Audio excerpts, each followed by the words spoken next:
ఇప్పుడే జీ5 app download చేయండి. చూడండి మీ ఫేవరెట్ టీవీ షోస్ ఎప్పుడైనా ఎక్కడైనా. మీ ఆస్తి మీకు ఇప్పించడానికి మధ్యలో నేనెవరిననుకో.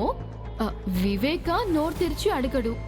నువ్వు అడిగినా మీ అక్క ఇస్తుంది అన్న గ్యారెంటీ లేదు. ఫ్యాక్టరీ కావాలని మీరు అడిగితే చీప్ గా ఉంటుంది. వాళ్ళంతట వాళ్ళు ఇస్తే అది భిక్షం అవుతుంది. ఫ్యాక్టరీకి వివేక్ని ఎండీని చేయబోతున్నాం దేవయాని. ఇక నుంచి వివేక్ ఫ్యాక్టరీని చూసుకుంటాడు.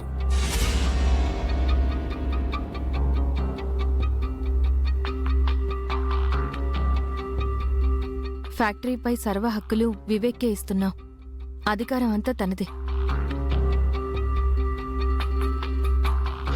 అందులో మా జోక్యం ఏమీ ఉండదు. అంటే నా కొడుకుని ఫ్యాక్టరీకి ఓనర్ని చేస్తున్నారా? చాలా మంచి నిర్ణయం తీసుకున్నారు బావగారు. చాలా థ్యాంక్స్ మిత్రా. అది మంచి నిర్ణయం ఏంటత్తయ్య గారు?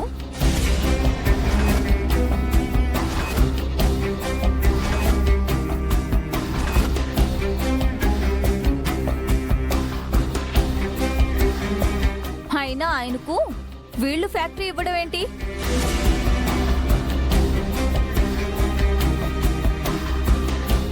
ఏదో దానం చేసినట్టు, భిక్ష పడేసినట్టు.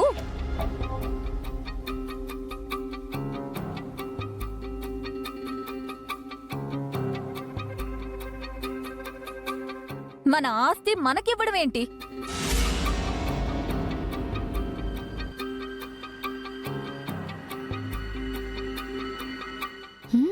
పాచిక పారింది.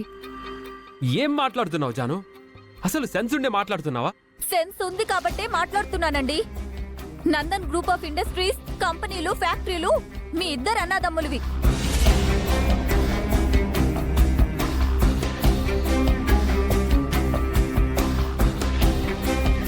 వాటన్నిటి మీద మీ ఇద్దరికి సమాన హక్కు, అధికారం ఉన్నప్పుడు ఒకరు ఇంకొకరికి దానం చేయడం ఏంటి?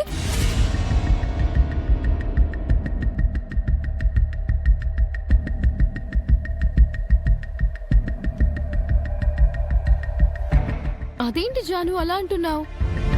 ఇన్నాళ్ళు నందన్ గ్రూప్ ఆఫ్ ఇండస్ట్రీస్ ని మిత్ర లక్ష్మీలే కదా మెయింటైన్ చేశారు. పవర్ అంతా వాళ్ళ చేతిలోనే కదా ఉంది. ఇప్పుడు ఆ పవర్ లో వివేక్ కి కొంచెం షేర్ ఇస్తామంటున్నారు. తీసుకోవచ్చు కదా. అంటే వాళ్ళు ఇచ్చేవాళ్ళు మేము తీసుకునేవాళ్ళమా?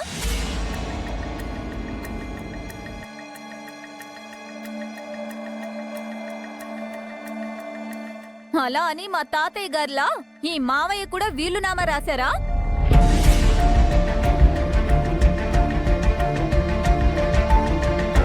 జాను, అసలు అర్థం లేకుండా మాట్లాడుకో.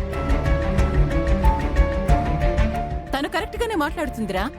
ఆస్తి అందరిదే అయినప్పుడు ఒకరు ఇచ్చేదేంటి, ఇంకొకరు తీసుకునేదేంటి? వాళ్ళు యజమానులు, మన సేవకులు కాదు కదా.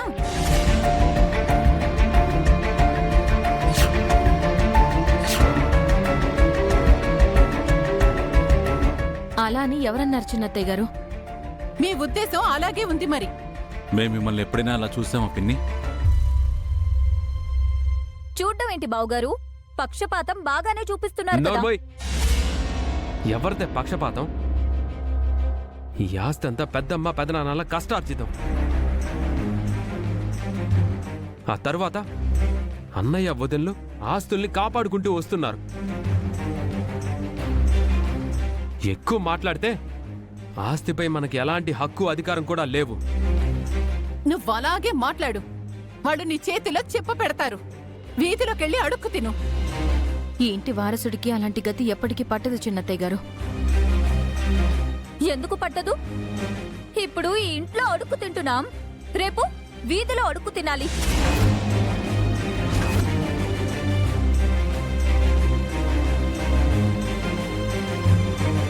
అసలు నీ ఉద్దేశం ఏంటి జాను?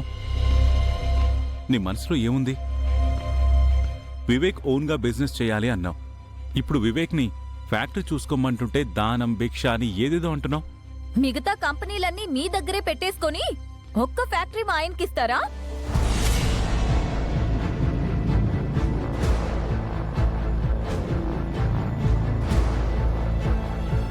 అది ముష్టి కాక ఇంకేంటి మిత్ర? అది కూడా మేం బాధపడుతున్నామని ఇస్తున్నారు తప్ప బాధ్యతతో ఇస్తున్నారా? బాధ్యతతోనే ఇస్తున్నాం దేవయాని. వివేక్కి బాధ్యతలు అప్పచెప్తున్నాం. అలా అయితే ఆ ఒక్క ఫ్యాక్టరీ ఎందుకు? మిగతా కంపెనీల బాధ్యతలు కూడా ఇవ్వండి.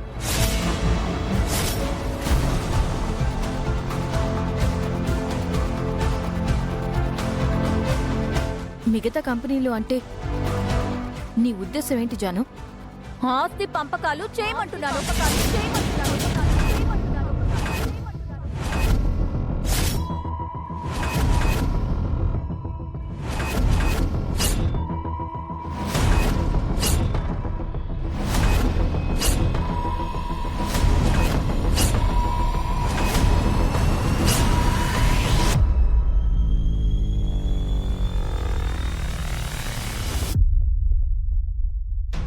ఆస్తి పంపకాలేంటి? నీకేమైనా మతిపోయిందా?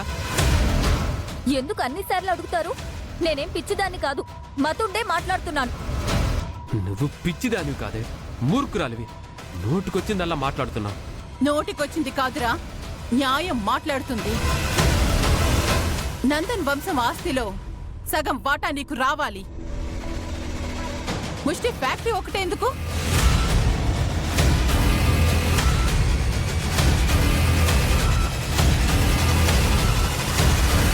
వెంటనే లాయర్ని పిలిపించి ఆస్తి పంపకాలు చేయండి.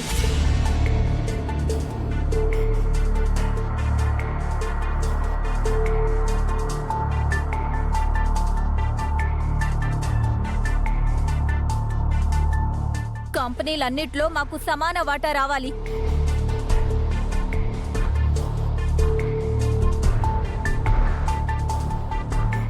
మా ఆస్తులు మేము చూసుకోగలం.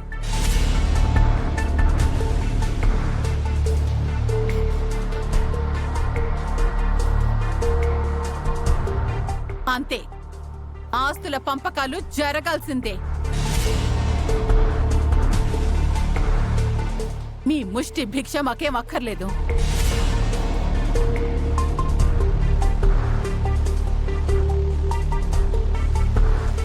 మా బతికేదో మేం బతుకుతాం. పిన్ని,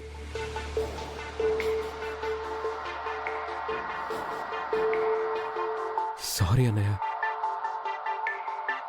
క్షమించండి పెదనాన్న. వదిన, వాళ్ళ మాటలు ఏం పట్టించుకోకు. నాకు ఆస్తులు వాటాలు అసలేమీ వద్దు. వాళ్ళతో నేను మాట్లాడతాను, నేను సర్ది చెప్పుకుంటాను.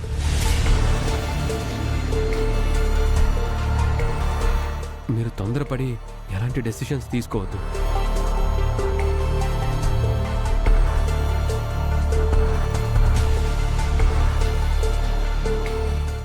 జీ5 యాప్ డౌన్లోడ్ చేసి అన్ని ఎపిసోడ్స్ పూర్తి ఉచితంగా చూడండి.